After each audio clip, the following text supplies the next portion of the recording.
we the later generations are always with Yahweh from now on. I'm gonna tell you about the anointed silence, not an act of kingdom defiance. The truth is plain as that day.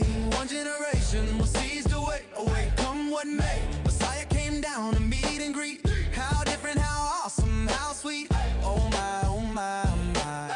He did not lie. First came the sad total falling away. Then came that unseen snatching away. Once that day that took them all away. No more new records or documents were made. The sounds of silence reigned from 70 AD to 110 AD, proving that no one was left to proclaim, and that's not shady.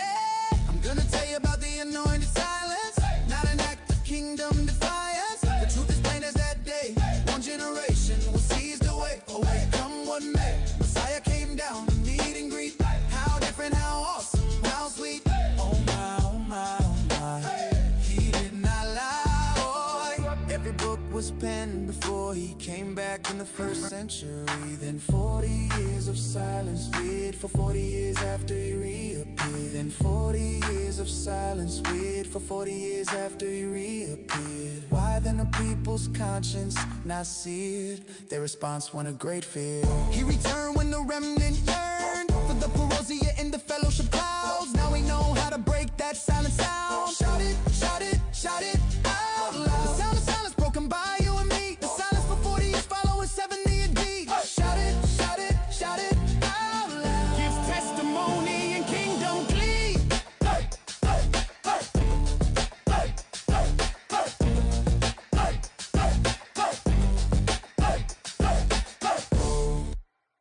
For the master himself descended from the Shemam with a shout, with the voice of the chief heavenly Malak, and with the Shafar, and with the Tekiah Gedolah Yahweh. And the dead and Messiah rose first. After that, those that were living and remaining were seized together with them into the clouds, and had a friendly encounter with the master in the air, the unseen realm. And so we the later generations are always with Yahweh from now on. I'm gonna tell you about the anointed silence, not an act of kingdom defiance. The truth is plain as that day. One generation will seize the way away, come what may. Messiah came down to meet and greet. How different, how awesome, how sweet. Oh my, oh my, oh my. He did not lie. First came the sad total falling away. Then came that unseen snatching away. Once that day that took them all away. No more new records or documents were made. The sounds of silence reigned from 70 AD to 110 AD, proving that no one was left to proclaim, and that's not shady. I'm gonna tell you about the anointed silence, not an act of kingdom defiance. The truth is plain as that day. One generation will seize the way away, come what may. Messiah came down to meet and greet. How different, how awesome, how sweet. Oh my, oh my, oh my. He did not lie. Every book was penned before he came back in the first century. Then 40 years of silence, wait for 40 years after he reappeared. Then 40 years of silence, wait for 40 years after he reappeared. Why then the people's conscience not seared? Their response won a great fear. He returned when the remnant yearned for the parousia in the fellowship clouds. Now we know how to break that silent sound. Shout it, shout it, shout it out loud. The sound of silence broken by you and me. The silence for 40 years following 70 AD. Shout it, shout it, shout it out loud. Gives testimony and kingdom glee.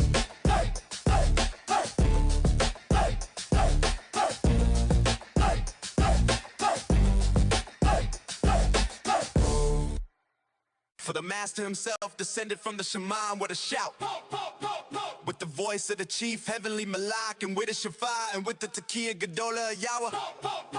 And the dead and Messiah rose first. After that, those that were living and remaining were seized together with them into the clouds, and had a friendly encounter with the master in the air, the unseen realm. And so we the later generations are always with Yahweh from now on. I'm gonna tell you about the anointed silence, not an act of kingdom defiance. The truth is plain as that day. One generation will seize the way away, come what may. Messiah came down to meet and greet. How different, how awesome, how sweet. Oh my, oh my, oh my. He did not lie. First came the sad total falling away. Then came that unseen snatching away. Once that day that took them all away. No more new records or documents were made. The sounds of silence reigned from 70 AD to 110 AD, proving that no one was left to proclaim, and that's not shady. I'm gonna tell you about the anointed silence, not an act of kingdom defiance. The truth is plain as that day. One generation was seized away. Away come what may. Messiah came down to meet and greet. How different, how awesome, how sweet. Oh my, oh my, oh my. He did not lie. Boy. Every book was penned before he came back in the first century. Then 40 years of silence, wait for 40 years after he reappeared. Then 40 years of silence, wait for 40 years after he reappeared. Why then the people's conscience not seared? Their response won a great fear. He returned when the remnant yearned for the parousia in the fellowship clouds. Now we know how to break that silent sound. Shout it, shout it, shout it out loud. The sound of silence broken by you and me. The silence for 40 years following 70 AD. Shout it, shout it, shout it out loud. Gives testimony and kingdom glee.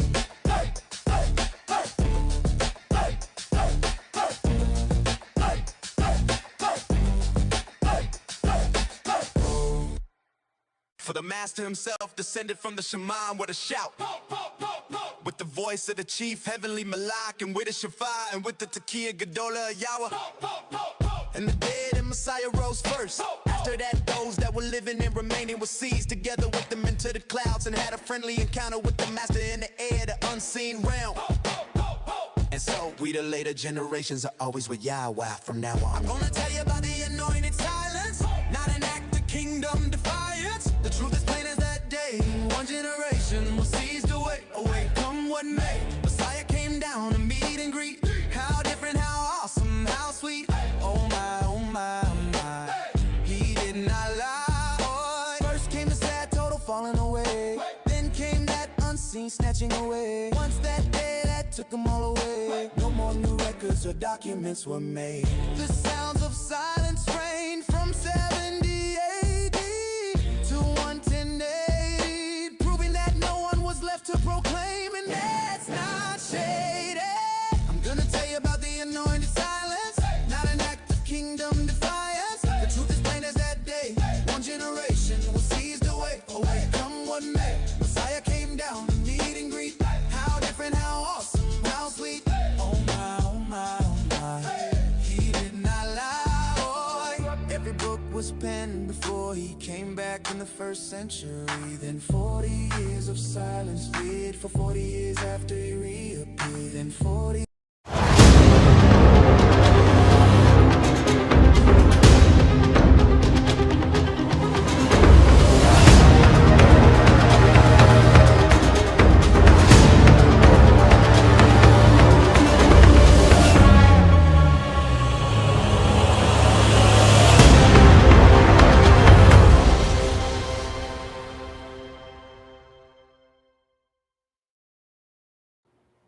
Yeah, man. Bonjour.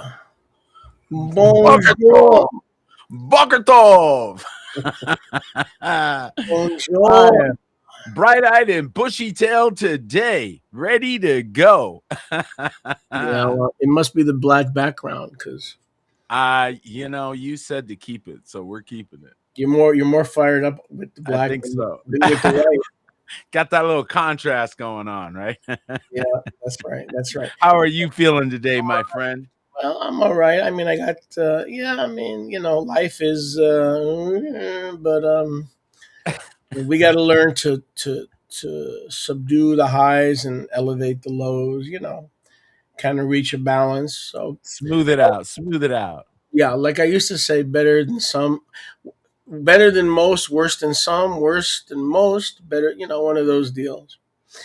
Hey, before I forget, because I'm going to toss it to you, because you were highly impressed with last Shabbat's message. Okay, before we get into other things. But before we get into your impressions, I want to remind everybody, and this is not sales or manipulation or anything of the sort. We have room for 50 folks. We rented a beautiful conference room in Amelia Island. It's all set. We're all set aside, and we have 15 rooms in the hotel reserve. So I'm going to be calling and reserve my rooms. Um, Once that 15 rooms are gone, they're gone. And once we reach 50, and just between New Kingdom, Arizona, and New Kingdom, Florida, and David's group, so we should hit like 25 running. So I would really encourage everybody not to wait and register. We'll worry about the cost later or take up an offering. We really don't care at this point. We just want to meet you and get this thing going. So please call that number on your screen.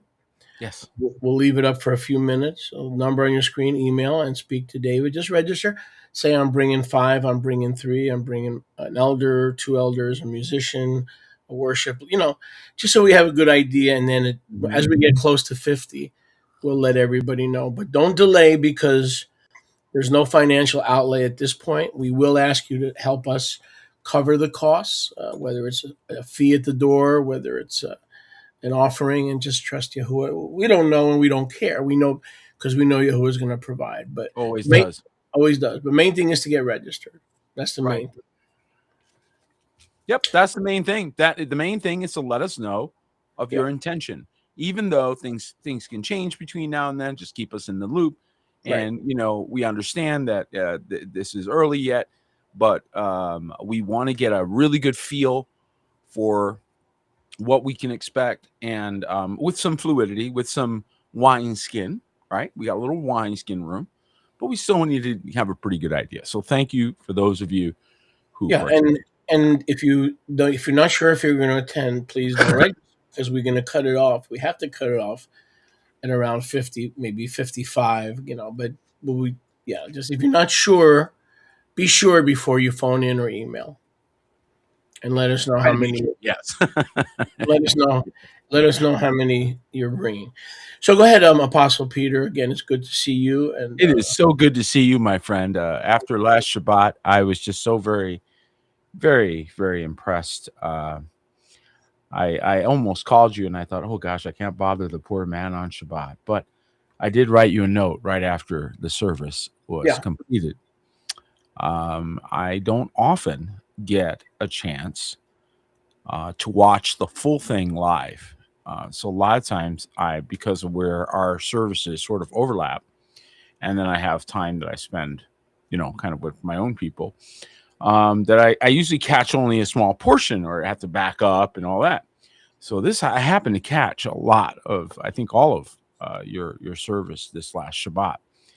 And I have to tell you, I was so very impressed and so very blessed by sitting in. It takes a while, folks, to get used to the translation thing, because you're not used to that. We take for granted that we speak English, and that we assume everyone else does, and we suddenly become aware of the fact that we're in an international place when we tune in. And so that is actually a really good thing for us to remember. That we have to be respectful to people outside of our circles, if you will. And I have to say, I was very, very thankful for your thoroughness. And you've gone a lot of episodes on the topic of the Parousia, on the 70 AD.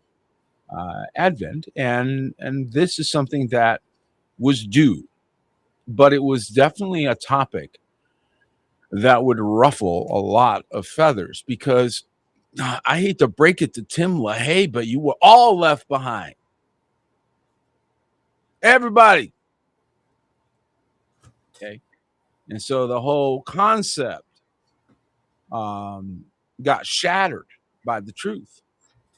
And so I don't know how much of that we'll talk about today, but I just wanted to tell you thank you for your faithfulness. And, you are very kind and very affirming to our house when we bring things that are breakthrough things. And I just am so thankful that you had the courage to sit through this. And that's what you had to do. When you first talked to me about it, I had no idea you were going to go to this length. And boy, am I ever glad you did. Thank Because you. I think that people needed the sit. It wasn't the information dump they needed the sit. They needed the time to That's right. process. That's right. They put in so much.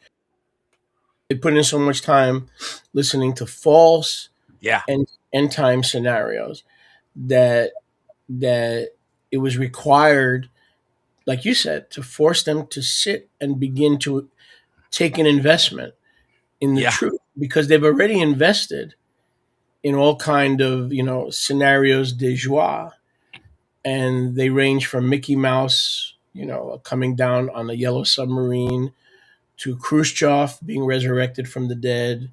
I mean, it's ridiculous. It's just ridiculous. And, we laugh because we don't know what else to do. But Yahuwah is sore displeased with all this guesswork. He didn't give his word so we could engage in caricature and cartoonish guesswork. One out of every 26 verses in the scriptures is about eschatology. And you have no kingdom without eschatology. You have no marriage supper without eschatology.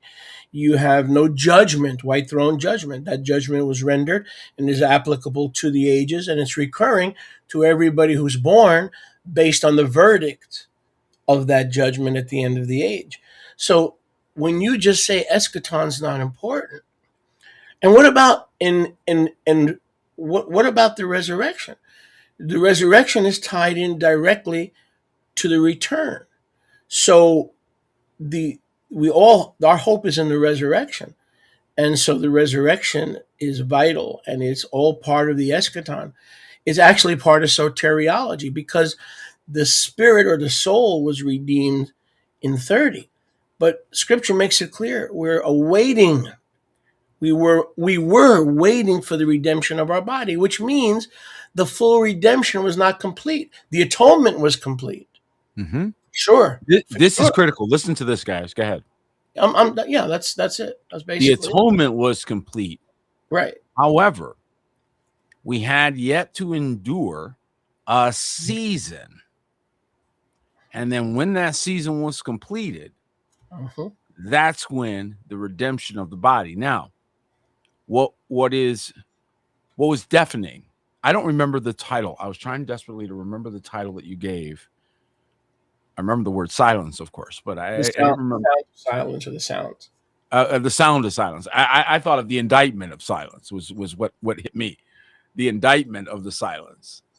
How that we went from preaching our faces off to the point of facing death, and I mean we being the first century believers, right? And the saints that were in the household of faith at that time, and the level of persecution, the level of straight up, we're coming to kill you, that they had to endure was unprecedented. There's just no other word for it. And then you have all of this occur, everything that's recorded, and we're supposed to buy. Listen to this, folks. That there was 40 years of no evangelists, no apostles, no prophets, no evangelists, no teachers, no pastors, nobody preaching, nobody shutting things down, nobody declaring the word of Yahuwah for 40 years. Correct. It's amazing. We're supposed to just buy that. Right. And from 30, when the kingdom rule began in 30, Shavuot, until 66, when the Jewish war against the Romans started, the intensity and the proliferation of apostolic, evangelistic activity was intense. Not only was it intense, there were not books, and there were not enough books in the world. To record everything Bartholomew did, to record everything Thomas did. He went to India, and that's about it. There was not enough books to record the intensity. Everyone was evangelizing someone. Parents were evangelizing their children. Children were evangelizing their cousins. It was profoundly, and matter of fact, Acts chapter 6 says that most of the fake Kohanim, it uses the word many, but that could easily be translated most. Listen to this, Peter. Most of the fake Kohanim who are not Zadokites embrace the Emunah. And then all of a sudden, there is no documents, no recordings, no debating, no activity, nothing. The indictment of silence. If we believe the scriptures, 1 Thessalonians 4, see, we make fun of the rapture because the rapture was given to us as a cartoon. Right. There is no rapture, but there was a catching away. So between the complete apostasy, right, which means 5 in a town are left, 2 in a town are left. I mean, complete. Right. It was a complete apostasy. Now, add to that the snatching away, add to that the resurrection, and that's why you have no documentation. Now, he told the believers that would be alive in 70 AD, he said, run to Judea, right? But out of the 12 apostles, there was no one left to run except John. And John was not in Jerusalem. So the ones that he was telling to run were so they would run and not be killed, and that they would be changed. The ones who ran from Judea were changed into the spirit realm. It's a different realm. It's an entirely different realm. It's a door that you once it closes, you can knock all you want. You can say, open unto us. Yeah. And it won't matter. Mm-hmm. But let me throw something. While we continue to put that door in the future, we got confused. Go ahead, brother. Let me say something before I forget. So people say, and you've heard this, and you probably will hear it some more. All the writings of the church fathers, Justin Martyr, Subius, Jerome. Nobody mentions the second coming. Nobody mentions people being snatched from the earth. Everything is future, future, future. I'll stop right there. Let's all, everybody around the world, I'll stop right there. Right? Here's my question. Who are the so-called church fathers? Now, I'm not about to diss on them. Follow me? Just the opposite. The church fathers, or the Kehillah fathers, yes, were the 12. And the 12 were martyred or died naturally, and they were raised in 70 AD. Did the church fathers believe that Yahusha would come back in that century, in their lifetime? They absolutely did. So here's what the devil did.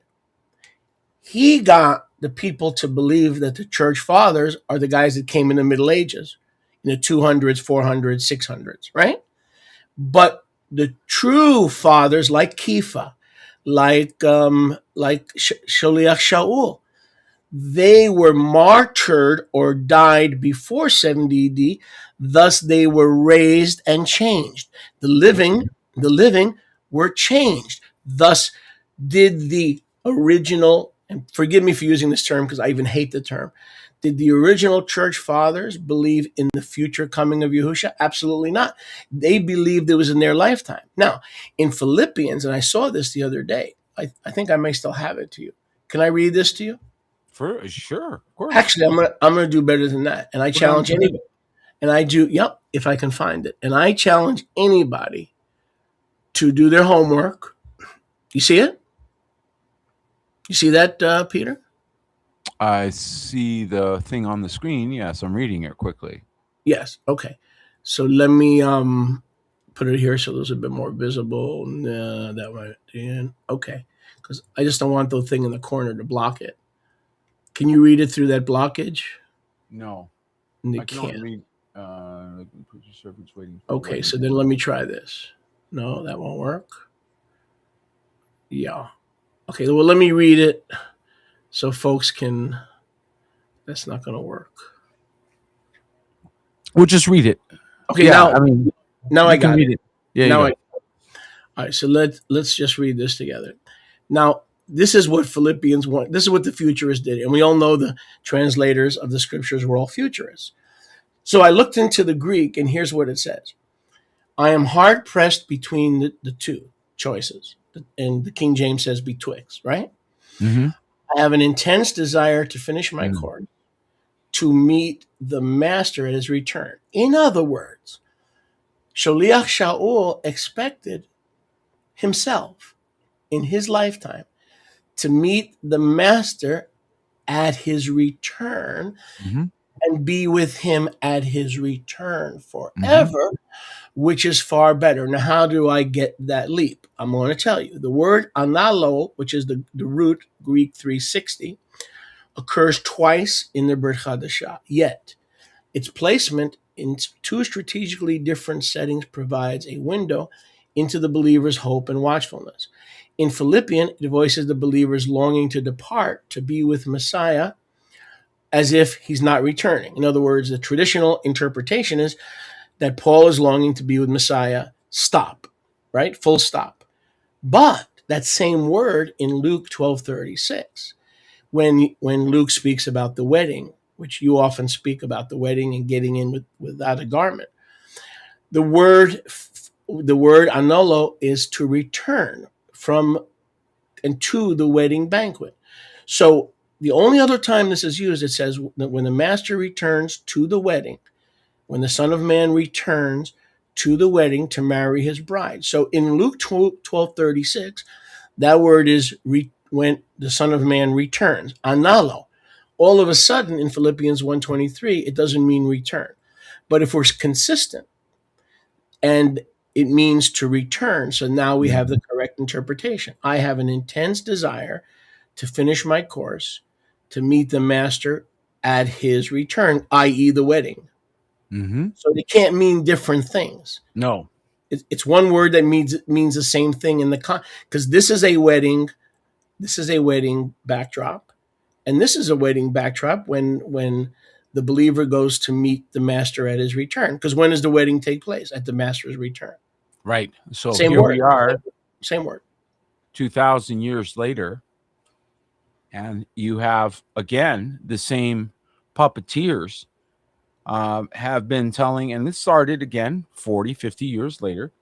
We're told that they went to sleep and were left there, and that their hope was left, and that we're still waiting. That's the line. That's the common line being told, and we all bought it. I bought it. You bought it. We all bought it until we checked, and then as we began to check, we began to go, wait a minute, that doesn't match. Yep. Something's wrong here with the story.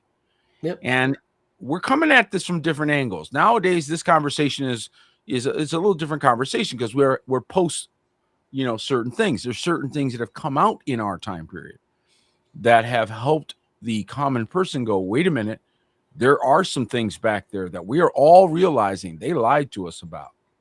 And remember what I was telling you on Shabbat. Mm-hmm. No man has gone up into heaven. That held true until Messiah came. No man had gone up into heaven except Enoch and Elijah. So that means the 12 gates were shut.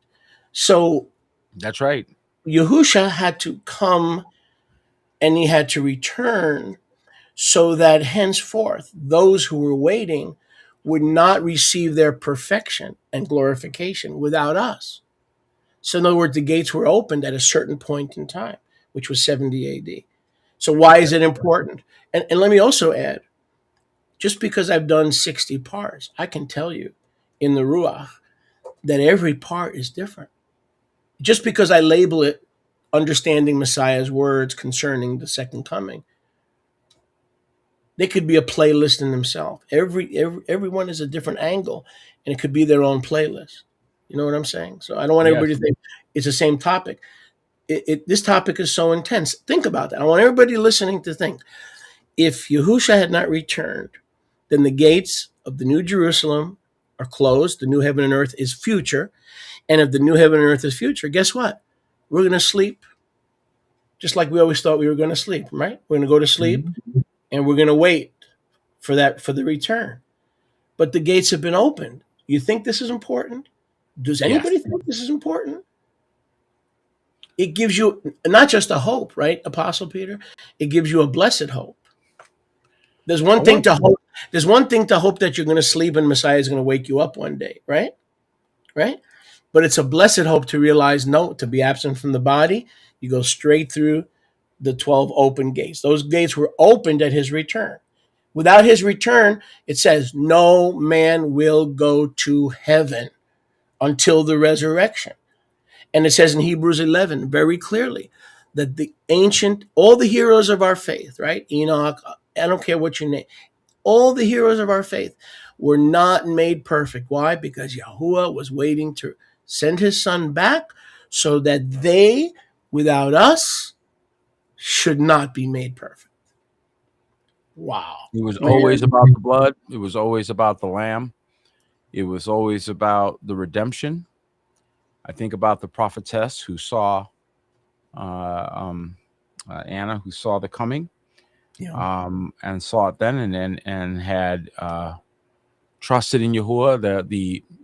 The community in Qumran was alive and expecting any minute. They had timed certain things correctly. They were right about their discernment about the day they were in. That's right. And that was proved out. And so there are several things that I want to point out. One of them is the Revelation 8 altar. The Revelation 8 altar. Okay. We're talking about 6 or 8? I believe it's in Revelation 8. Is it in Revelation 8? Let me double check. You mean the martyrs? Let me double check, but hold on. I don't like to have the wrong reference. Then people start to discount things. So let's take a look real quick. Yeah. Of course, in Revelation 6, we have the altar with the martyrs. I was right. I was correct. It was Revelation 8. I just wanted to make sure, but it was Revelation 8. Okay. And 7 angels stood before Yahuwah Eloah Hayam. They were given 7 trumpets. Another came and stood at the altar. So Revelation 8 has the altar right there. Gotcha. And having a golden censer, and there was given him much incense that he should offer it with the prayers of all saints upon the golden altar, which was before the throne. Right. So the golden altar before the throne. What's before the throne? What's before the throne, everyone? I just want to clarify this, because this is like the other side of the line. So there's a line on earth and there's a line in heaven. And as in earth, so in heaven. Amen. And so I just wanted to note that there's a line, like a phone line. And there's the other side of this line tethered right in front of the throne. Does that say what I think it says? Does it say right in front of the throne? So we look at the record, the historical record. Not only do we see a river of blood, a horrible river of blood, but we also see that the great falling away, the great pressure, apostasy, the great thlipsis that occurred was unprecedented. And the reason why I say I'm thankful that we got to watch and read that, because today, if that same thlipsis were to come on this generation, I don't think we have the same, even close to percentages. And it was a near wipeout then. True. With the level of persecution, the level of murder, straight murder that occurred up to 70 AD. And it was so intense. Straight murder, guys. Straight kill you was okay. With impunity, people could kill. Apostle Peter was so intense that, remember, this was recorded by Moshe in the Torah in Deuteronomy 32, when the Roman eagle would break down the walled city. Okay? There was no walled city at that time. It would be so intense that the women would be eating their children. And Moses called it the terminal generation. So, like you said, it was a once in the history of man event that it's clearly referenced in the Torah, in Deuteronomy 28 and in Deuteronomy 32. And a lot of those curses are related to Yahuwah's judgment on Babylon, end time Babylon, which is Jerusalem. And by the way, those of you who think that Jerusalem is not the end time Babylon, let me ask you a question. Which of the Old Testament prophets did the Roman Catholic Church kill? 0. Which of the Old Testament prophets did the United States kill? 0. Whenever it's not identified and you have the generic term, the prophets, it always refers to the prophets of the Tanakh. Jerusalem was full of the blood. If you read Matthew 23, right? Mm-hmm. What does Matthew 23 say? Upon what? This generation Yep. will come the blood. All the blood of all the prophets. That's right. All the prophets. So Yahusha tells you, and he begins Matthew 23 with what? Oh, Jerusalem, Jerusalem. Oh, the inference of the futurist is that he doesn't keep his promises.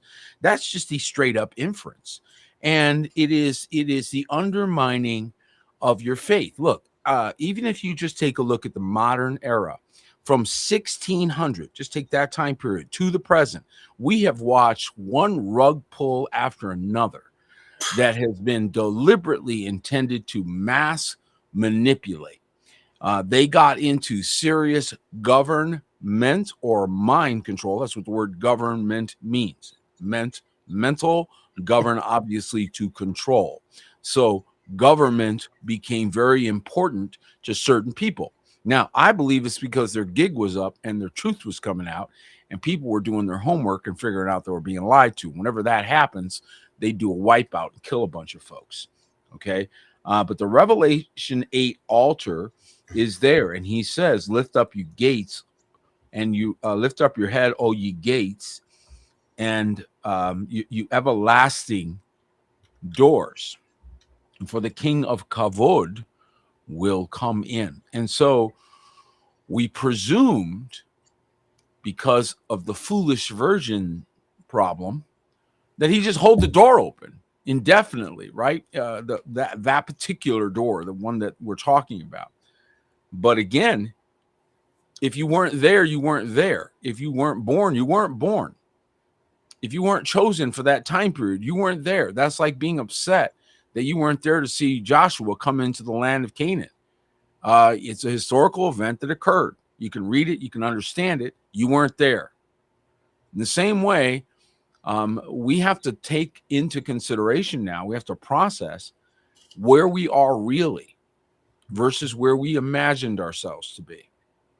And one of the biggest problems that comes in from that is the readjustment of all of the things that you thought were yet future that are now behind you. And it is one of the worst forms of gaslighting. It is narcissistic gaslighting on steroids to have done this to an entire generation. Now, who did this? Who did this? Well, I mean, let's be blunt. Foolish virgins did. Because who was left behind? Not only that, but you have 2 generations, I think 40 years, you're looking at least children and then grandchildren and maybe even great-grandchildren. Okay? And you know how the zigzag works. The children of preachers, what do they usually end up like?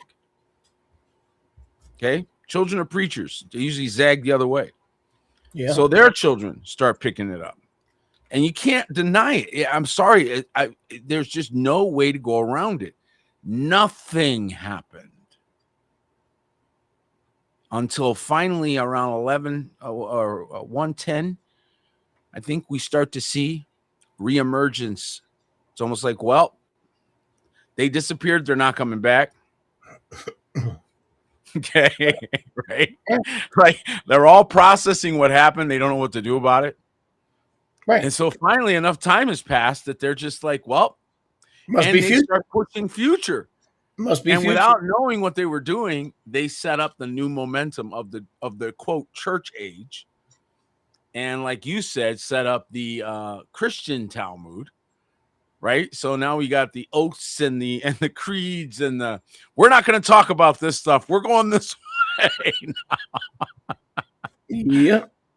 And so what happens? You end up with another form of government, governing of the mind, or Nicolaitan, conquerors of the people, okay, which he hates.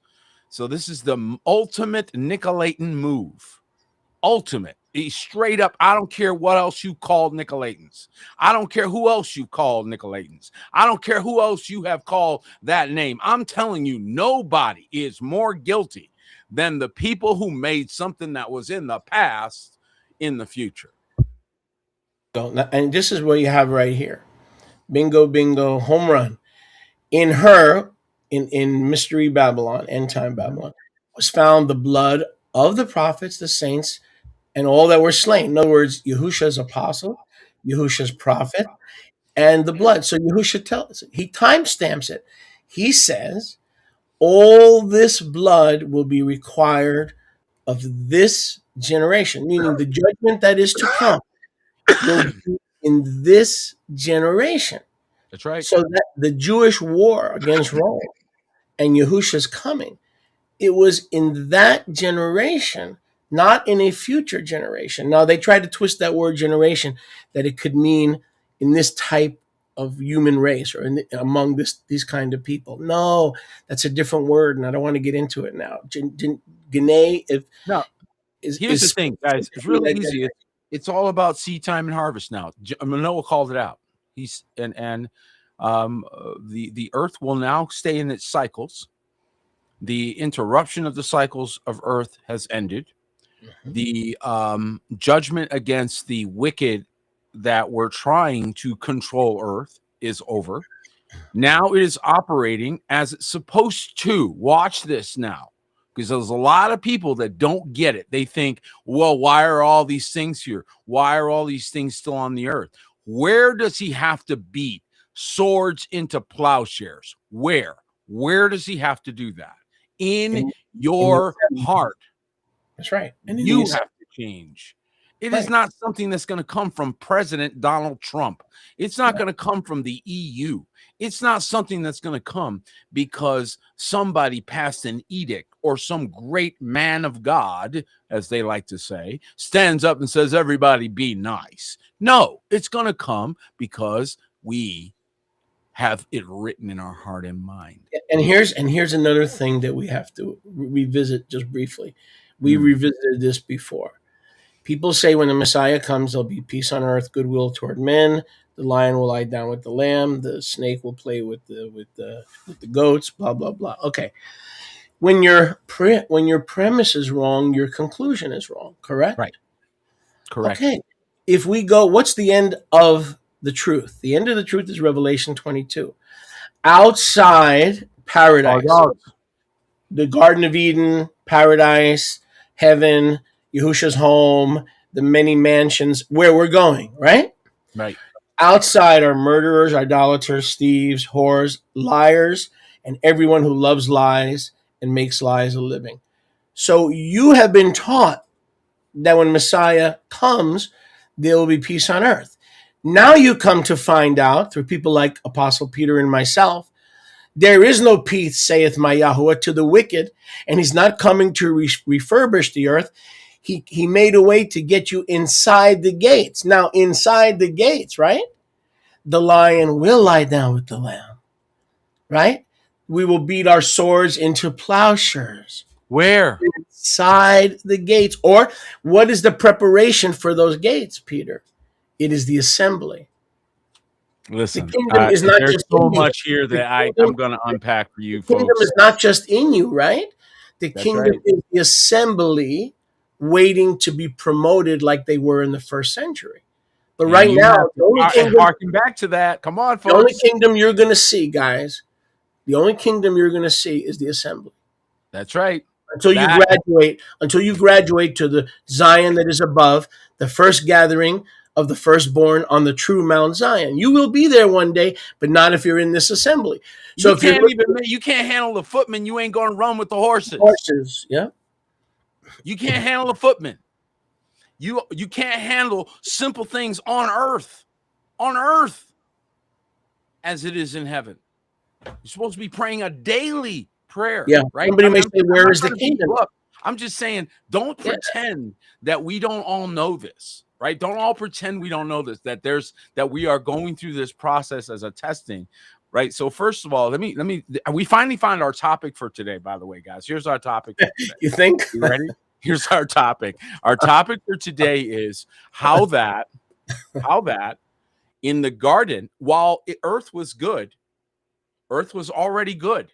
Everybody, yes, earth was good. He declared it good. Why make a garden then? I'll show you why. You guys, we're going to unpack this year. It's going to take us a year, another 50 episodes. Hallelujah. The garden was an area it had a perimeter. It could be guarded. It could be kept. And in order for it to be kept, it had to have a perimeter. It had to have a boundary. It had to have a limitation. It had to have a restriction. Okay. Here in good everywhere. And he says, I'm making a garden for the set apart. Correct. Right. And when you go into that covenant place, because that's a place of the covenant. That's right. Okay. The place of the kavod of Yahuwah, you had freedom. You may eat freely. He said, freely you may eat of all the trees of the garden, but that tree there isn't yours. You touch that one, you exit. You learned right then and there how not to touch that which does not belong to you. It's theft. Okay, that tree, he said, is his. He put it there. It's his tree. Don't touch it. He left it in your midst on purpose. He keeps doing that. That's right. He keeps putting things in your hands that are accursed things, and he wants you to learn how to handle the accursed thing and take it where it belongs, like getting rid of toxic waste, right? Okay, so your covenant put a boundary, yet you experience freedom. I know, dichotomy. And then when we left under Adam, right? The first Adam, when we left this boundary, we ended up in bondage. Wait a minute. This is the grand paradox, okay? Because you think that you're going to have freedom where there are no rules. But what you have is abyss or chaos, or Genesis 1:2. Nothing, okay? That's what happens when you have lawlessness. You have nothing. Because law is required to tell the border of a body, this is the end of it, stop here. Law is required to tell the ocean this far, no further. Law is required. So if you go lawless, you got nothing. Okay. So they left the boundaries and they ended up in bondage. They're inside of boundaries and they end up in freedom. Where do we see this also? Well, the very same thing. I'm coming in for a landing. Give me one more minute. The same thing we see with Mashiach and the bride. He uses the picture in Ephesians of a husband and wife. Why? Because inside of covenant is where your freedom is. Outside of covenant, everything you try to do, you can get in trouble for. Okay? You can get into so much trouble outside of covenant. But inside covenant, you're married and you're inside of covenant? It's nobody's business what you do. Blessing. Outside of covenant, you could get stoned for what you do. You seeing what I'm saying? The difference. 100%. Yeah. The covenant element and how it allowed freedom here, you get stoned over here. So the point I'm making is this grand paradox has been in the earth from the beginning. From the beginning. And the lie has been, get rid of law, therefore you get free. And what they have not figured out all this time, 6,000 years or whatever it's been, okay, of the same nonsense, because they keep missing the message, the paradox, that freedom is within the walls. That's right. As is peace. Within the walls. You want the shalom. You want the tree of the knowledge, or I'm sorry, the tree of life in the walls. You want the sword beat to the plowshares in the walls. Assembly is a rehearsal in the walls. You want to commune with Yahuwah inside the walls. You want to learn the things of the kingdom inside the walls. You want to do anything in the kingdom inside the walls. So everybody that thought, I don't want no walls, I don't know. And inside the walls, inside the assembly, which is the rehearsal. Come on, somebody. Colossians 2. The Keilah that is rehearsing the Moadim, we are rehearsing, those inside the walls are rehearsing for inside the walls of the New Jerusalem. Here's a question for you. Everything you just said is 10,000% not only correct, but insightful. Now, I got to nail this cat to the cross. Okay. Okay. All right. All y'all Smoke of gonna the keep incense is coming up today, like folks. like The brother smoke like of brother the incense. like brother Woo! Martinez says, you've been gaslighted. And here's the gaslighting, the big time gaslighting. When Mashiach returns, there will be peace on earth. And you know what my response is? Says who? Where's the verse? The book ends. Does everybody agree that Revelation 22 is the end of It ended. supposedly the end of the account? Okay, fair enough. So it says there'll be the same garbage going on outside the New Jerusalem as there is today. So you've been gaslighted by believing that there will be peace on earth. Read my lips, sweetheart. Read my lips, Bubba. There will never be peace on earth. So that means we're hopeless, right? Wrong. You've got to come in with the wedding garment into where he is. There's not going to be a remake or a refurbishing of this mess. Okay? So, Peter, that is the poison. That is the What's guess. going to happen in the? This is the same kind. If you interview 100 believers, 99.9 will believe that when Messiah returns, there'll be peace on earth. The fact that there's no peace on earth proves that Messiah has not returned. So if your premise is wrong, what's going to happen to your conclusion? They're all He wrong. didn't return. He didn't They're all return. wrong. Why? Because if he had returned, there would be what? No more war and peace on earth. There is Now, peace the on earth. gaslighter It's said inside the that. covenant, and it's inside The of the garden. Are the you inside gas- the garden? Yes. The gaslighter said that. Yahuwah Sevaot never said that. The gaslighter said that. That's right. And How you like me now? Genesis, I How love you you. like And me now? Genesis, he has predicted it in Isaiah 46:10. He called the end from the beginning. While the earth was good, he puts a garden. He says, "Yup, I already know what's happening." And guess what? He put his man there. That's where he puts the tree of life. Now, man falls, has to leave. What have we been trying to do this entire time? Get back. Get back where? Inside the walls. We've been trying to get back inside the walls where we realized, wow, we should never have left. Like, what were we thinking, right?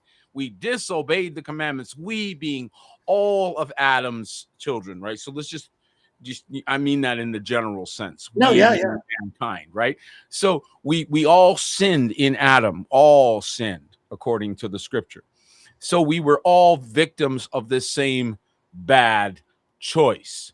So that's why we get to hop on the wise choice of the wise son, because through one man, sin entered into the world. Therefore, that same logic, if you will, or legal precedent was used to give us a way of escape. Yeah. Now, does that mean, watch this now, that outside the garden, it's now all cleaned up? No, it has a purpose. Its purpose is sorting out fakes, phonies, liars, Judases, all kinds of processes, so that by the time somebody actually makes it to the assembly, to the Kehillah, to be part of the household of faith, they had to go through so much vortex. They had to be so dedicated. They had gone through so many siftings and sortings that if they're there still, they got to be either a little bit cuckoo or truly set apart. Bingo.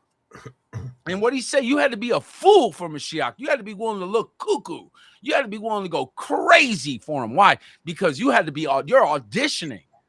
It's like auditioning for, it's like auditioning for Noah's Ark, okay?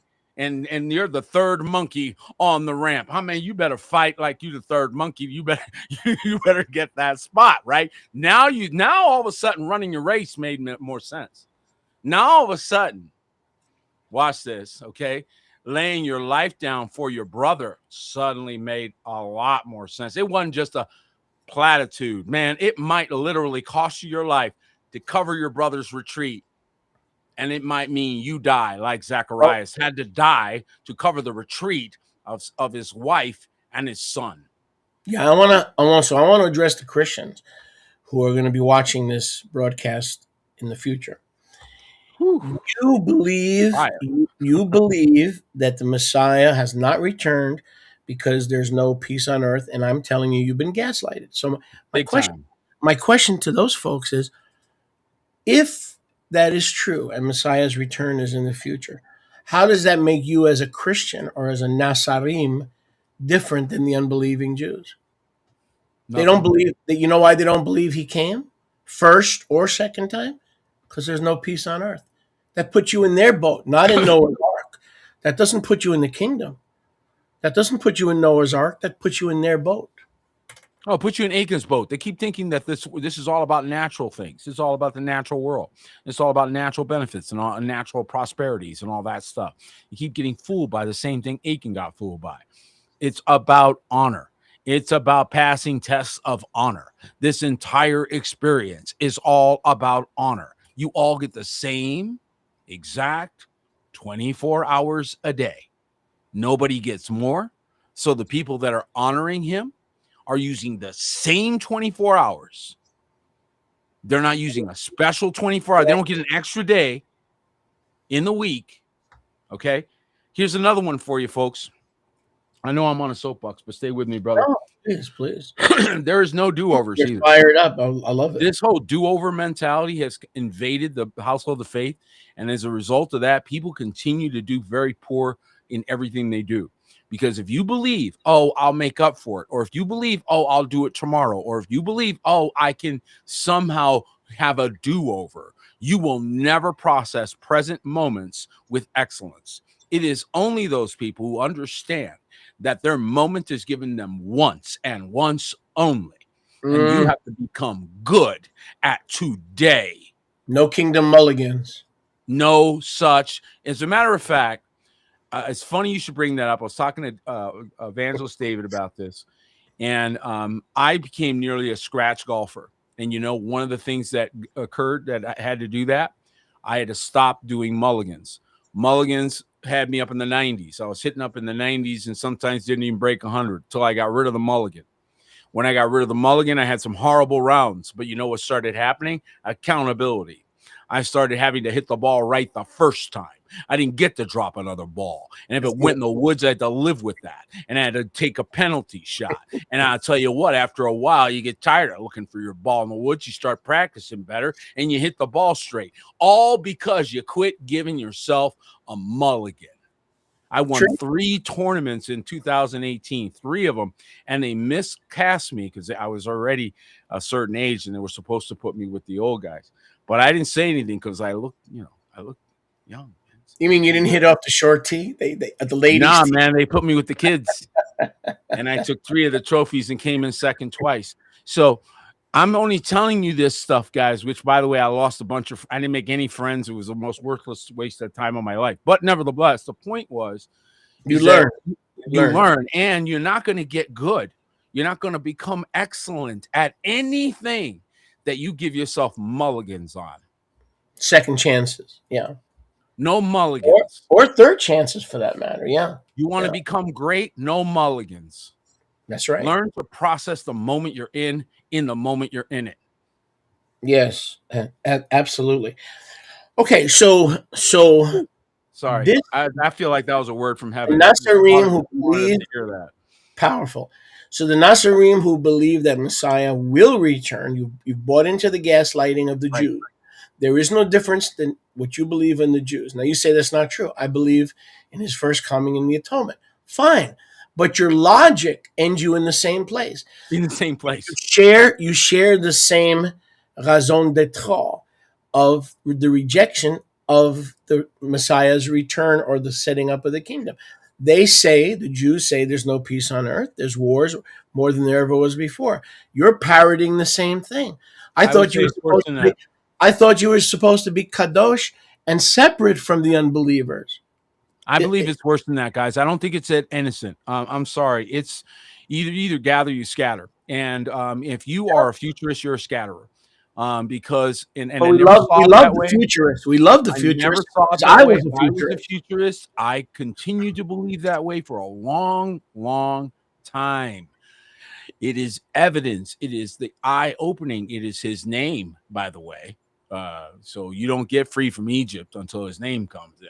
And you already knew his name. He had to remind you, okay? By my name, Yahuwah, have they knew me. It Was I wasn't not known? was I not known, not a was a no, I wasn't known. It was I not known? Was I not known? Did they not know? No, tell me again how they didn't call upon the name of Yahuwah when we see it right there in the 4th chapter of the book of Genesis. Come on now. How are you going to tell me they didn't know his name? How are you going to tell me Enoch didn't know his name? Ooh, Right. come on, preach to me. Okay, Excellent. so they're scattering. That's what's happening with futurism, is a scattering effort. What for? To re-diaspora everybody, to repopulate. And if you don't believe me, just go look into the orphan trains. That's a literal effort, a deliberate and specific effort to spread people all over the globe intentionally. And that's a documented historical fact that we have within the last 150 years. So that's just a recent version of that. We continue to see. Why, folks? Because scattering is to their advantage. You guys being disconnected, you guys not being united, you guys being scattered all over the place is to the advantage of your enemy. Could we also call it spiritual redistricting? This is why he said in Jeremiah 23, woe to the shepherds who scatter. Yeah. But Okay. I mean, to me, we can call it spiritual redistricting. Redistricting. Yes. You take And them it's out all of in your ruach. It's not them out. natural. you take them out of the fulfillment camp, which makes you a truster, not just a believer, but a truster, someone who trusts every comma of Yahusha that he said, into camps which are spiritual redistricting. Well, what is redistricting? It's the shifting of, for political reasons. It's like the real government of Yahuwah. What do you think this is for? You're supposed to be getting together to be the government of Yahuwah. Where's the government of Yahuwah in South America? Before I forget, if you can, if you allow me, before I forget. So people who deny the return in the first century, when Yahusha said it had to happen, the wedding, the judgment, everything, the blood of Abel, all the blood being vengeance. Let me get this thought down. So when we believe that, we are gathered in his camp. When we don't believe that, we remain scattered. That's not exactly what I wanted to say, but that's what popped into my head. Go ahead.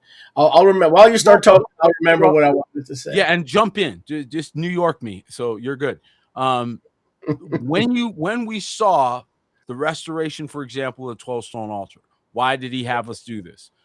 I'm still unpacking this amazing thing that he had us do, because of how much we've learned as a result of not only going through the process of doing it, right? So come on, how do you not learn through that process? Right? You're going to learn. You're going to respect. You're going to be afraid a little. There's a lot you're going to go through, okay? But then on top of that, what we start to unpack and start to realize is that these lies that were told to us, this level of manipulation, this level of gaslighting was not lightly done. This was meant to sort of enslave mankind, when he's already given us complete freedom. Already gave it to us, already paid for it, already sealed it, fulfilled all the promises. It's yay and amen. There is nothing further to debate. This is why when those of us who obey his word and do what he tells us, not because we're flawless, but because he's called us to righteousness. Yeah. So there's a difference. Okay. So we move to righteousness. And what now occurs is, when we pray, my prayers don't stop at the ceiling. They go before the throne. And I get my rain. That they are now sitting in Douglas, Arizona going, this is not normal. They don't have an answer now for this. And I'm like, this is now 5 years of it. And when are you guys going to realize that the atmosphere has changed? This is not one rainstorm. Hallelujah. Yeah. It's not one little thing. It's not we had a little extra water this spring or something. No, this is going on 5 years now. Beautiful. Okay? Yeah. where he continues to bring double-digit rain. We just had nearly 2 inches in January. That doesn't happen here, folks. It does now. It does now, but it didn't happen up until this. Because you see, when the government of Yahuwah Amen. is seated on Kadosh land, Come on. when the government of Yahuwah comes together and Yes, sir. 2 or 3 are gathered in his name, and they declare the word of Yahuwah. The Amen. word of Yahuwah is yea and amen. And when Amen. we stood here on Kadosh land and said, this sky painting needs to stop. And they have not painted our skies since. And now Arizona's passing a law. Who's the government of Yahuwah? Baruch Hashem Yahuwah. Who is the government of Yahuwah? They don't even know why they're doing what they're doing. They're being led. They don't even know where they're being led. Then next thing you know, have a president standing up and saying, if you're going to build an AI, you better build a power center. We just patented Living FAQ because they're spending all kinds of crazy amounts of money on power, and they're going to bankrupt all the nation.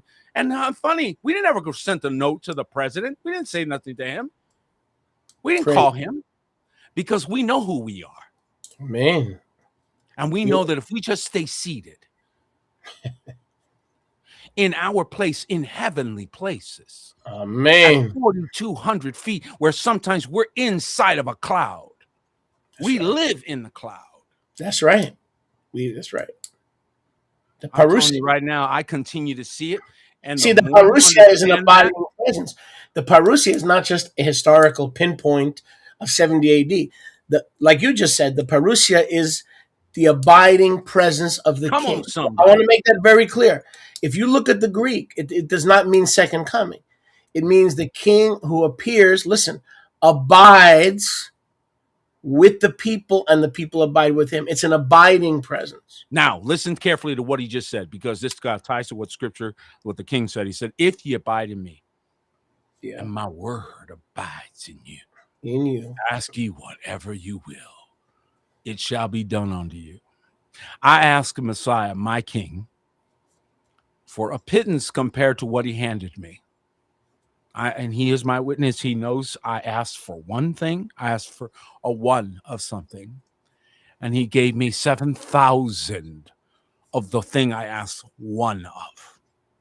I asked for one. In humility, I said, Father, can I just have one? And he said, you can have 7,000. Yada Yahuwah. Is that what happened to Solomon? Yada Yahuwah. Yeah, he asked Solomon. He asked for one and he got 1,000 wives. Are you talking about patents or wives? Because I don't want to get you in trouble with Mindy. Are you? Are you talking? Don't you dare, man. Don't you dare, you naughty boy. You got to clarify. You got to be very specific. I'm talking about the fact that I stood here and prayed because of this. Make sure that people know you're talking about patents, not wives, okay? Because I don't want to get you in trouble. You're in enough trouble already, okay? Yeah. You don't want to go from 300 square feet to 200 square feet. You ain't lied yet, pal. You ain't lied yet. Let me tell you, happy spouse, happy house, man. Yeah, that's right. Keep your wife going. But no, seriously, folks, in all seriousness, I petitioned him, and his response was overwhelming. He continues to be overwhelming.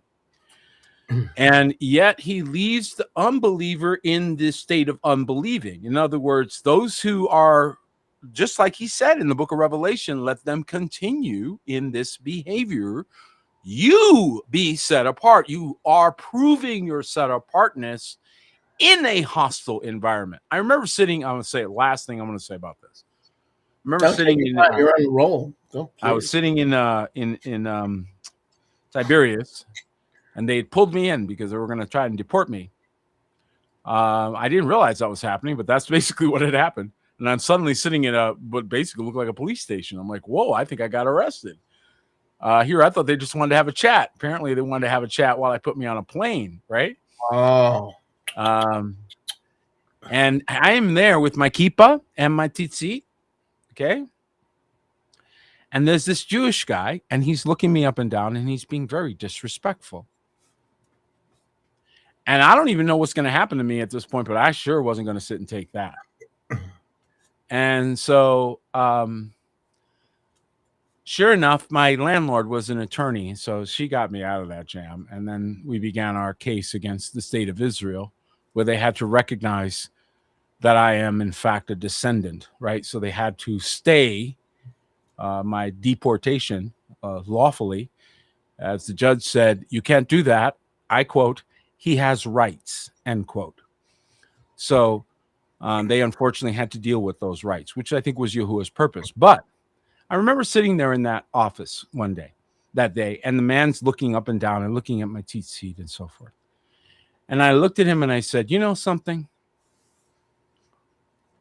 You think it's easy being in America? Here, your stores close. Here, everything is shut down. If you want to break the Shabbat, you have to work hard. You have to travel 50 miles or something. You got to go all out of your way. Not in America. In America, you got to want it bad. Okay? You got to want it bad. You got to be willing to wear your tzitzit even when everybody is laughing at you. And you've got to go keep Shabbat when everything's happening on that day. Everything. They schedule everything for that day. That's true. Okay? Yeah. So it's not as easy as here. Here it's easy compared to there. And he never said another word to me. He was like, yeah. Because they envy the Americans, right, in their lifestyle, but they didn't think about that. And when I said it, he was like, yeah, you're right. Here it is Right. easy. So while we were laughing and whatnot, I remembered what I wanted to say. And this is a very important point. Very, very important. New Yorker. I knew it would come back to me. I knew it would come back New to me. York. As soon as you started talking and then we got That's what I said. You said New the York. laughter, it would come back to me. So here's what I wanted to say, and this is very important. Seriously. So the gaslighting we talked about in terms of peace on earth, no peace on earth. The gaslighting around the church fathers, the creeds, right? Mm-hmm. The Christian Talmud, the creeds, the church fathers, right? It's not just what we think. That's right. Who were you talk about this all the time. Identity is everything. Yes. Okay.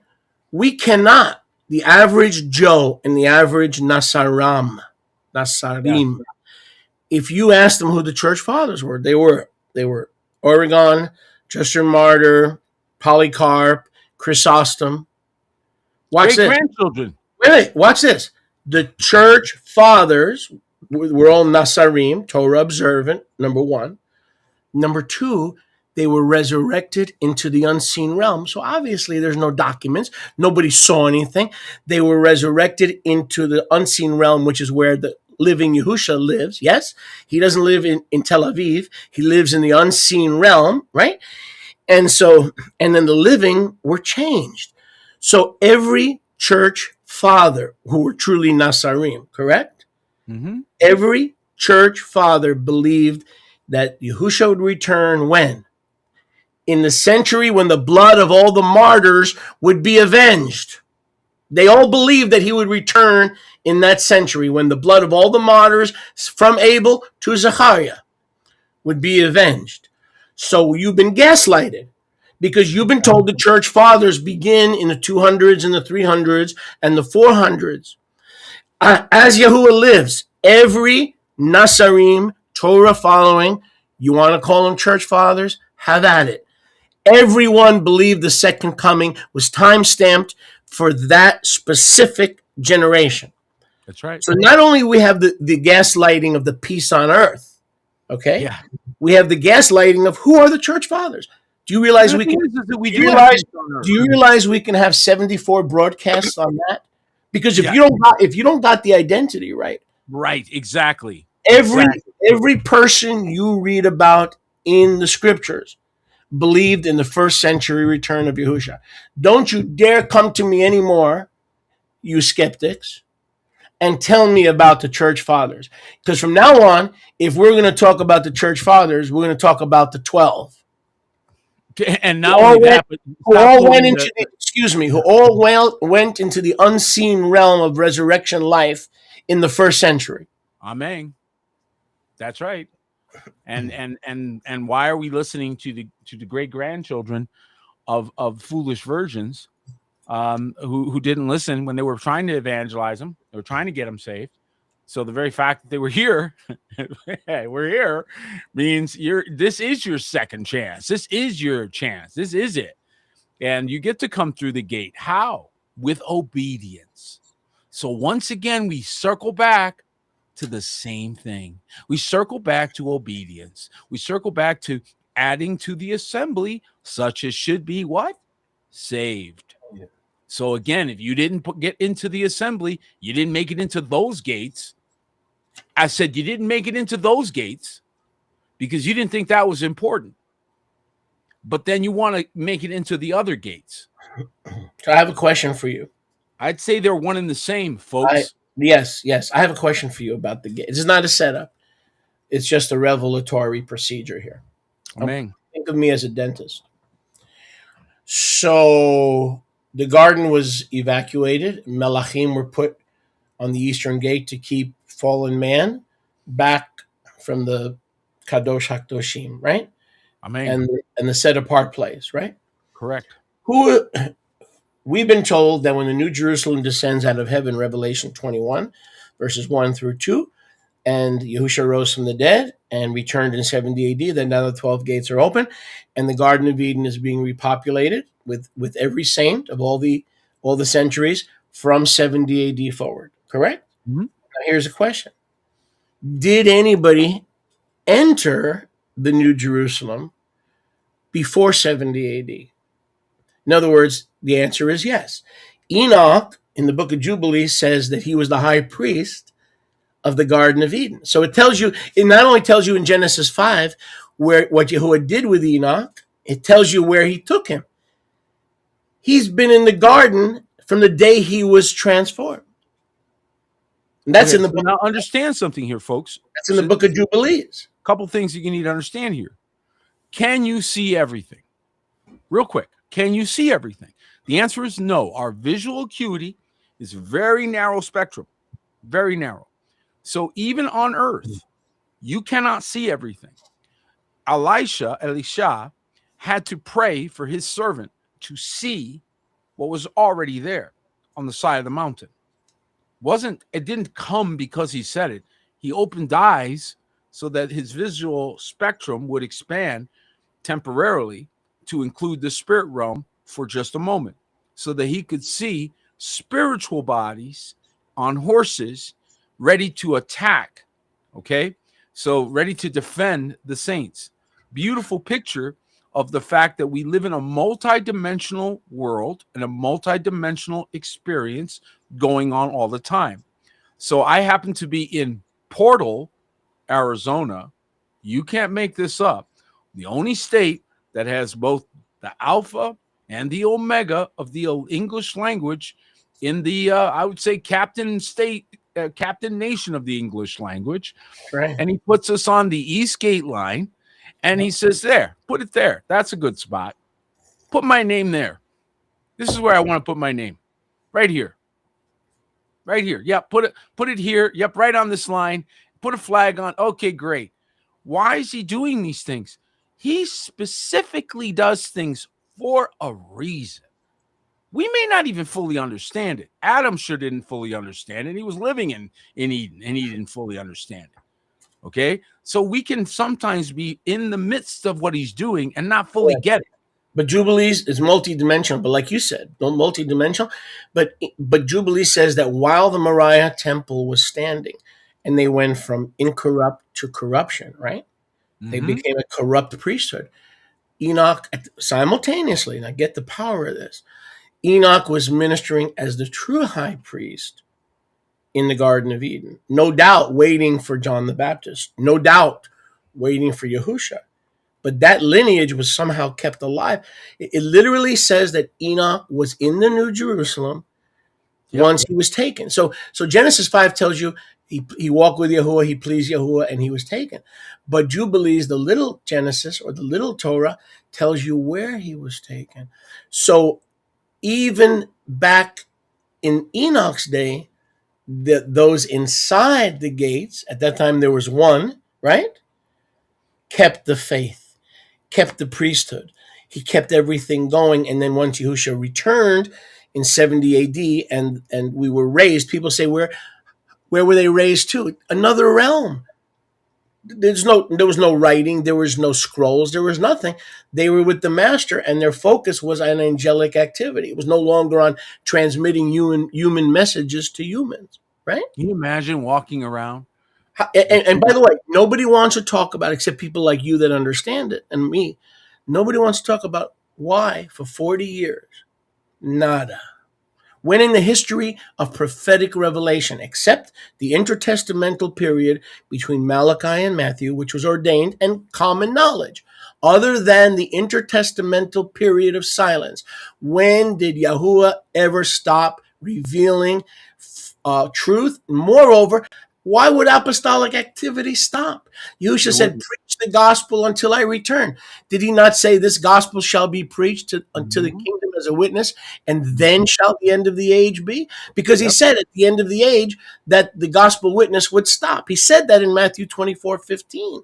This gospel shall be preached as a witness to the end of the age. And then the end of the age came. Now, once those 40 years were over, there was a new generation born. People say, well, how did people become believers after the 40 silent years? Very simple. They grabbed the Gospels. They grabbed the Pauline. Same way you did. No. Stop this right there. No, stop. Full stop. Let me have this, please. The exact same way you were saved. You picked up a book. The same way. Somebody grabbed the book and preached it to you. The same way. Somebody started to shout. Somebody got filled with the Ruach. Somebody picked up a book and said, oh, this says, if we believe, this says this, and they started to preach. Correct. That's but what were when the living were changed and the dead of all prior ages, nobody could go up to heaven, were resurrected. Now we're dealing with no believers left on earth, except, like you said, they picked up the book. But let me add to that. You said it very well. They picked up the book of the what? The true fathers. That's right. They didn't pick up fathers. The true fathers were not the Westminster Confession. The true fathers were not the Ante-Nicene Creed. The new fathers were not the fake Apostles' Creed, and they were not apostles. No, the real fathers were Mark, Matthew, Luke, John, Thomas, Peter. See? So people say, well, if everybody disappeared in 70 AD, after the 40 years of silence, how was the believing community reborn? Exactly what Apostle Peter said. The same way you were reborn. They picked up the legitimate documents of the legitimate church fathers. That's right. And they started to preach them just like they do now. And activity restarted. And they started to gather and people started uniting. And of course, what they found, guys, again, is if you take something that has already occurred and you move it to the future without telling the people that you've done that, you find and discover this amazing manipulating tool because you keep saying it's up that way. Very effective. And it's extremely effective. Very effective. In manipulating mass amounts of people. So you know how they call it the opiate of the masses? Oh, yeah. They're not wrong about that. The lies are, in fact, an opiate. Like a boy or a girl, and she says, do you love me? Well, let's just, at some point in the future, when I finish college and I finish medical school and all our bills are paid, just hang in there. We'll get to the point where we love each other. You can't push love. Or we'll get married then. Right. There's a good one. Where did what? You can't push love and intimacy into the future. Either you're in love and you're ready to be intimate, or you're not. If you push it into the future, love deferred makes the heart sick. Love deferred leads to the divorce court. You can put in any pejorative term or appellation in there that you want. 100% correct. You were already divorced before you even got married. The moment you crack that beforehand, you only set in motion an automatic process. Folks, covenant is nothing to be played with. But Go Peter, ahead. you see how everything you've been saying, it's more profound than we could ever make it profound. In other words, we don't accept Yahushua's return because the church fathers said this. Well, what happens if we have the wrong church fathers? What happens if the church fathers are missing because they've been they're in the spirit realm now? We're gone. Okay, so I don't accept Yahushua returning in the first century because there's no peace on earth. But what happens if Yahushua said there will be wars and rumors of wars till the end of time, and you've got to be in the assembly inside? In other words, every paradigm, as you said, was shifted on us by governments that are not Isaiah 9:6 and Isaiah That's 9:7 right. governments. It's mental manipulation. Yes. We think the manipulation ended with the Torah. So the church doesn't keep Shabbat, and we do. Ha ha ha. All of our understanding is fully restored, and we're no longer being gaslighted. Poppycock. Poppycock. 1 out of every 26 verses in Scripture is about the return of Yahusha and the kingdom of Yahuwah in the heavenly realm. Did you realize that? One out of That's right. 26. So you've been gaslighted at least 26 1 out of 26 times. at least. Yep. And not only that, but you guys aren't one of the things that we keep pointing out, and David and I can David, thank you for being with us today. One of the things that we keep pointing out, and we keep saying it not to be mean or to poke at anyone, but to say there are no lenders. You must review empirical evidence. Yahuwah does not lie. Okay, so if he says this is what the blessing looks like, and you look at Deuteronomy 28 and can list it, I'm not going to go all into this, then you can see what the blessing looks like. So what are you seeing? And if you can't discern that, no one can help you. You got whirlwinds going through. You got things happening, judgments falling left and right. Judgment centers are set automatically in earth. Earth is automatically going to respond in judgment. It's Correct. automatic, folks. So you're in an auto system. Correct. And you have to process through to reach your shalom. That shalom comes in obedience, with humility. If you humble yourself, he lifts you up. The protected are blessed. The protected are blessed. Right. And the protected are sheltered.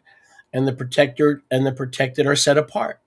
It's very simple. So now when you're absent with the body now, since that has occurred, since we have now the completion of the work, now when you are absent with the body, you're present with him. And why I said that visual acuity element is because, you know, you have cars now that they're driving them through cemeteries, and they're seeing all kinds of activity around their car. We live in a dimensional world that you don't fully grasp. And there's a lot in the scripture that is hinting at that, right? It's telling you. But in terms of really being able to process it from this side of the veil, it's very difficult. So there's a lot of his hints. So those who were resurrected in the first century, they were resurrected into a different realm, not the physical. That's right. Now, proof of that is this: Matthew 27. When Yahushua rose, many of the martyred saints rose with him, right? And they appeared to many in the holy city. Well, where are they? They're no longer physical.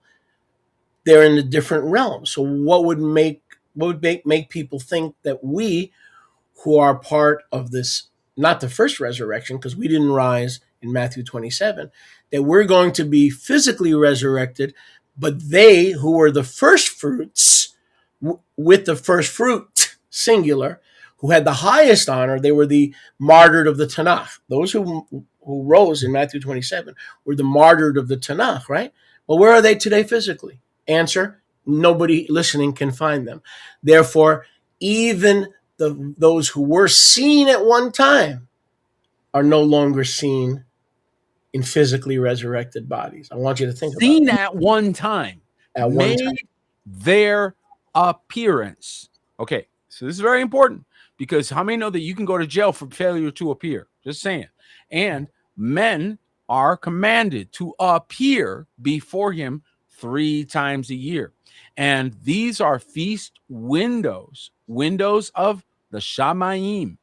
Okay, so think of them as entry points, right? Or places where the berakah and the kavod, the tapara of Yahuwah comes through, right? So what is it that we're supposed to be doing? We're supposed to be in the right place at the right time with the right heart and the right garments on. And that's all part of being in the assembly. And I want everybody to understand, based on Colossians 2, Paul said, I'm worried about you. You're giving heed to pagan times, pagan days, pagan months, pagan years. He's saying the reality is Messiah, which is a shadow of things to come. Because at the Yes. time Colossians was written, it was 40 years up the road. Not 40 years, sorry, 20 years up the road. But once the kingdom has come, we're no longer under shadows. We're in the reality of obedience. We are now in the reality of obedience, meaning the only people expected to keep the feasts and the Shabbat are people that are already positioned within the gates. And then we go to a different level, or a different what was the word, a different no, not longer realm, a spiritual realm. But first, because we're practicing it in this realm, we will practice it in that realm. But the practice begins in this realm, is my point. That's right. And it needs to, because as you can see, when you start in paradise, you have only one direction you can go. So not good. So we already started in paradise and went this way. So now going this way, what are we learning? In this process, you zoom out and get the panorama. It makes sense. You're like, oh, yeah, I wouldn't want betrayal either if I'd been through what Yahuwah's been through. I wouldn't want another, Lucifer on my hands. I wouldn't want another. So I want them to go through a process so that by the time they do reach this place, they're so grateful and so thankful, they never want to go back through that again. Doesn't that make sense to you? It makes sense to me. It makes sense to me that we would have an appreciation for what we're being given. Yes, And that appreciation only comes through seeing, well, the opposite. I mean, since we're on the subject, before I forget, because we're throwing out a lot of nuggets today. In 1 Thessalonians 4:17, where it says, we who remain, 70 AD, we who remain, Paul expected to remain to the coming of Yahuwah. He said, we that remain, not you guys, audience relevancy, we that remain until will be caught up. Now, that word caught up is harpazo, which has been mistranslated rapture. If you look up the word harpazo, it means seized. So when you were saved, you were harpazoed to Yahusha. He seized your heart.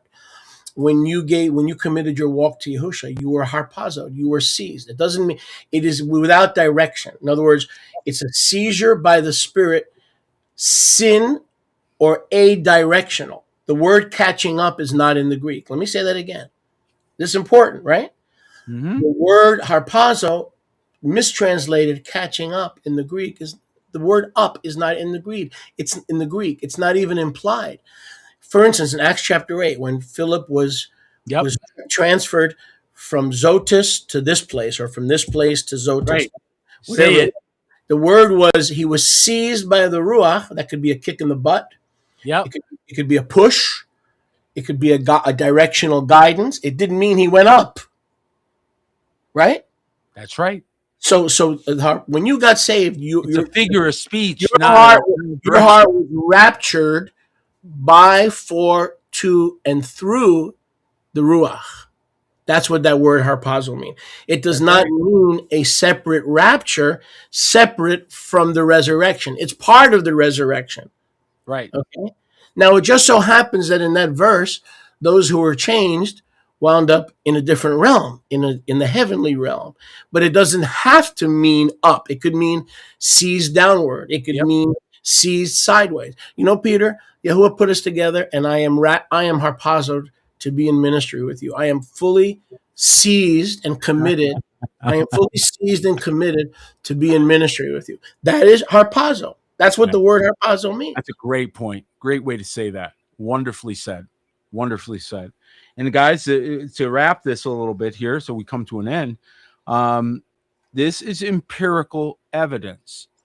And even in the absence of activity is empirical evidence.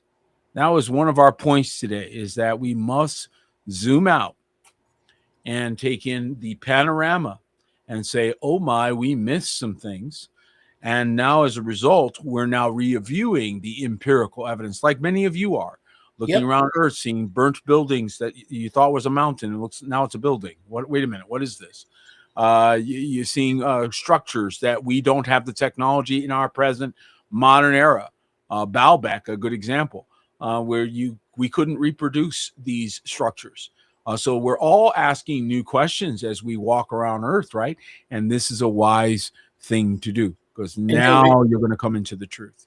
Because you mentioned empirical evidence, this is what I want our listeners to do. If you just sit there and say, great podcast, you're not going to benefit, okay? This is what I really want you to do. Take a pen and a paper, write this down.